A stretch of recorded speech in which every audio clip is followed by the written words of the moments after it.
ఇక్కడే వీరి ప్రయాణం మొదలైంది.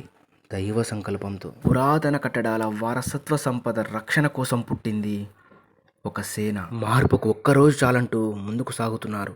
ఇప్పుడు ఎక్కడున్నారో చూద్దాం రండి.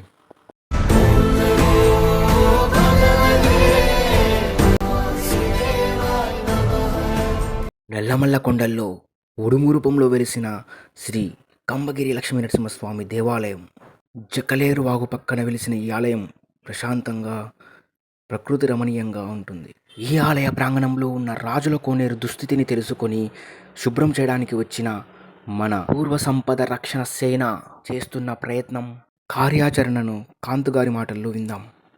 చెత్తతో నిండి ఉన్న ఈ పురాతన బావిని శుభ్రం చేసి విజయవంతంగా పూర్వ వైభవాన్ని అందించడం జరిగింది. ఒకసారి ఈ బావిని చూడు. మేము కేవలం ఒక్కరోజు సమయాన్ని కేటాయించి ఈ బావిని శుభ్రం చేయడం వల్ల ఈ బావి మళ్ళీ తన పూర్వ వైభవాన్ని పొందింది. ప్రతి ఒక్కరూ ఛత్రపతి శివాజీ మహారాజులా మారాల్సిన సమయం ఇది. వీడియో ఖచ్చితంగా ప్రతి ఒక్కరి మొబైల్లో ప్లే అవ్వాలి. ఈ వీడియోని కనీసం 5 మందికి షేర్ చేయండి. జై శ్రీరామ్ అని కామెంట్ చేయండి. మన 2 తెలుగు రాష్ట్రాల్లో ఇలాంటి దుస్థితిలో ఇక ఏ పురాతన కోనేరు గాని, ఆలయం కాని, బావి కాని కనిపించకూడదు అంటే ఇదిగో ఇలా ప్రతి గ్రామం నుంచి యువత ముందుకు వచ్చి వారి గ్రామాల్లో ఇలా చెత్తతో నిండి ఉన్న పురాతన కట్టడాలను శుభ్రం చేయాలి. మన భారతదేశంలో ఎన్నో పురాతన కట్టడాలు ఇలాంటి దుస్థితిని ఎదుర్కొంటున్నాయి. కొన్ని దాడులకు గురై శిథిలావస్థకు చేరుకున్నాయి. మన సహాయం కోసం ఎదురు చూస్తున్నాయి. ఇప్పటికీ మనం మేలుకోకపోతే ఇంకొన్ని రోజుల్లో కాల గర్భంలో కలిసిపోతాయి. వీటిని ఎవరు వచ్చి రక్షించరు, మనమే రక్షించుకోవాలి. మన పూర్వీకులు వారి ప్రాణాలను సైతం త్యాగం చేసి మనకు వీటిని అందించారు. మనం కూడా వీటిని మన రేపటి తరాలకు ఇలా చెత్తతో కాకుండా శుభ్రంగా, జాగ్రత్తగా అందించాలి. సోదరా, ఇప్పటికే మనం చాలా ఆలస్యం చేశాం. అనవసరమైన వాటి కోసం గంటల కొద్ది సమయాన్ని కేటాయిస్తుంటాం. మన ధర్మం కోసం, మన వారసత్వ సంపదను కాపాడుకోవడం కోసం నువ్వు ఒక్కరోజు సమయాన్ని కేటాయించలేవా? మన కళ్ళ ముందే ఇవి శిథిలం అవుతున్నా పట్టించుకోకపోతే మళ్ళీ ఇలాంటివి మనం నిర్మించాలి అనుకున్నా నిర్మించలేము.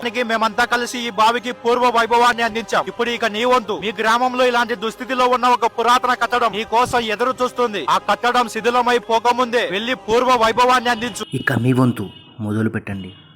పురాతన కట్టడాలను కాపాడుకుందాం.